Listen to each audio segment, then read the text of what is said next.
ৰবিৰাম ডাঙৰীয়াক ধন্যবাদ জ্ঞাপন কৰিছো আৰু তেওঁ নিজে ইউপিপিএল দলত আহিবলৈ ইচ্ছুক হৈ আছে কিন্তু হাগ্ৰামাহে কাইড হৈ আছে হাগ্ৰামা কাইড এই কাইডক পাৰ হৈ পেলাই আমাৰ ৰবিৰাম দাহিহঁতে কেনেকৈ আহিব সেইটো অলপ চিন্তনীয় কথা হাগ্ৰামাক বাদ দি সকলোৱে অহাৰ সম্ভাৱনাটো বেছি 90% 10% হাগ্ৰামাৰ ওপৰত নিৰ্ভৰ সেই 10% ওপৰাই পেলাই আহিব পাৰে অসম্ভৱ নহয় সম্ভৱৰ 90% হৈ আছে আমাৰ এওঁলোকৰ কাৰণে দৰ্জা খোলা আমি সকলো জ্ঞানী ব্যক্তিক বিটিচিৰ ইউনাইট হোৱাটো বিচাৰে কিন্তু অজ্ঞানী ব্যক্তিক আমি নালাগে আমি লোৱাৰ কাৰণে চিন্তা চৰ্চা কৰা নাই আহিব নোৱাৰে গতিকে এক বিঘাকে সকলো ব্যক্তিকে সকলো ভাৰতীয় নাগৰিককে আমি বিজিআৰ হলেও আমি মাটিৰ পাল্লা প্ৰদান দিয়াৰ কাৰণে প্ৰস্তুতি চলাই আছো আৰু বৰ্তমান হৈ আছে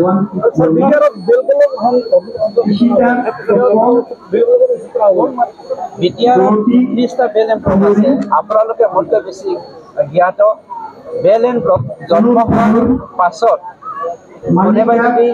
নন প্ৰটেক্টেড কমিউনিটি ইয়াত সোমাইছে তেওঁলোকৰ মাটিৰ অধিকাৰ নাপায় সেইটো মই কোৱাৰ কথা নহয় আইনে ঠিক তেনেকৈ 2020 চনৰ পাছত বিটিএডি একৰ্ডৰ পাছত কোনোবা ব্যক্তিয়ে যদি বিটিএডিত আহিছে তেওঁৰো মাটিৰ অধিকাৰ নাই যাৰ ফলত হাগ্ৰামাই মোক 2008 চনত আহিছে বুলি মিছা মানে বদনাম যাচি পেলাই মোক ইভিকশ্যন কৰিব লাগে খেদিব লাগে বুলি তেওঁলোকে মানে কথা কৈ আছে তেওঁৰতো আৰু কোনো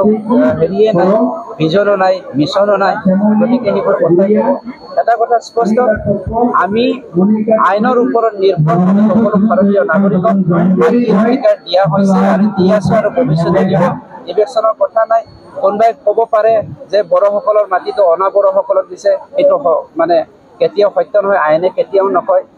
protected land to protected community সকলৰ কাৰণে হয় আৰু নন প্ৰটেক্টেড কমিউনিটি যদি তেওঁলোক ইয়াত ইনভলভ আছে তাহানি প্ৰটেক্টেড লেণ্ড হিচাপে প্ৰতিষ্ঠা হোৱাৰ পাছত বা ডিক্লেৰেশ্যন হোৱাৰ আগৰ পৰাই তেতিয়া তেওঁলোকৰ মাটিৰ সমস্যা দেখা গৈছে যে বিপিএফৰ বিধায়ক ৰবিৰাম নাথকাৰীয়ে পুনৰ একত্ৰীকৰণৰ কথাটো আহ্বান জনাইছে দলৰ নেতৃত্বত ৰবিৰাম ডাঙৰীয়াক ধন্যবাদ জ্ঞাপন কৰিছো আৰু তেওঁ নিজে ইউপিপিএল দলত আহিবলৈ ইচ্ছুক হৈ আছে কিন্তু হাগ্ৰামাহে কাইড হৈ আছে হাগ্ৰামা কাইড এই কাইডক পাৰ হৈ পেলাই আমাৰ ৰবিৰাম দাহিহঁতে কেনেকৈ আহিব সেইটো অলপ চিন্তনীয় কথা হাগ্ৰামাক বাদ দি সকলোৱে অহাৰ সম্ভাৱনাটো বেছি 90%